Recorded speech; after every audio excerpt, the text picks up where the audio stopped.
Let's talk through basic blood flow through the heart.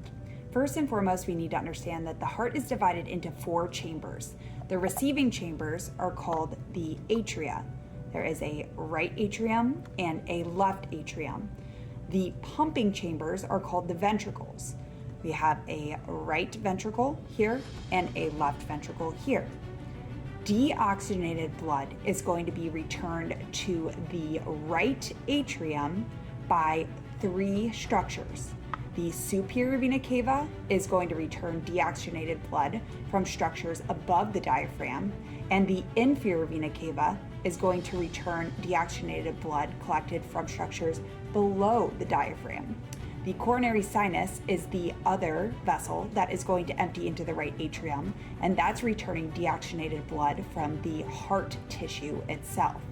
Now, from the right atrium, the blood is going to flow to the right ventricle. Now notice there is a valve that is situated between the right atrium and the right ventricle. This is the tricuspid valve. The tricuspid valve is going to prevent blood from flowing back to the right atrium after it's been pushed into the right ventricle. Now the right ventricle is going to push the blood into this vessel here that is called the pulmonary trunk. In order to enter into the pulmonary trunk, it must pass through this valve, which is called the pulmonary semilunar valve. The pulmonary semilunar valve will prevent blood from flowing back into the right ventricle after it's been pumped into the pulmonary trunk. The pulmonary trunk is going to divide into the right and left pulmonary arteries, which carry that deoxygenated blood to the lungs. In the lungs, the blood is oxygenated and then is carried back to the left side of the heart through the 4 pulmonary veins.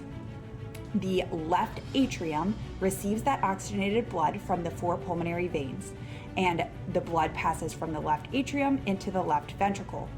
The valve that we see situated between the left atrium and left ventricle is called the mitral valve, can also be called the bicuspid valve. Similar to the tricuspid valve, the bicuspid or mitral valve is going to prevent backflow once the blood is pushed into the left ventricle, so the blood doesn't go back into the left atrium. Once the blood is in the left ventricle and the left ventricle contracts, it is going to push that blood into this big vessel. In order to enter into this big vessel, it has to push through the aortic semilunar valve, and the aortic semilunar valve is going to prevent backflow, just like that pulmonary semilunar valve did from the right side of the heart.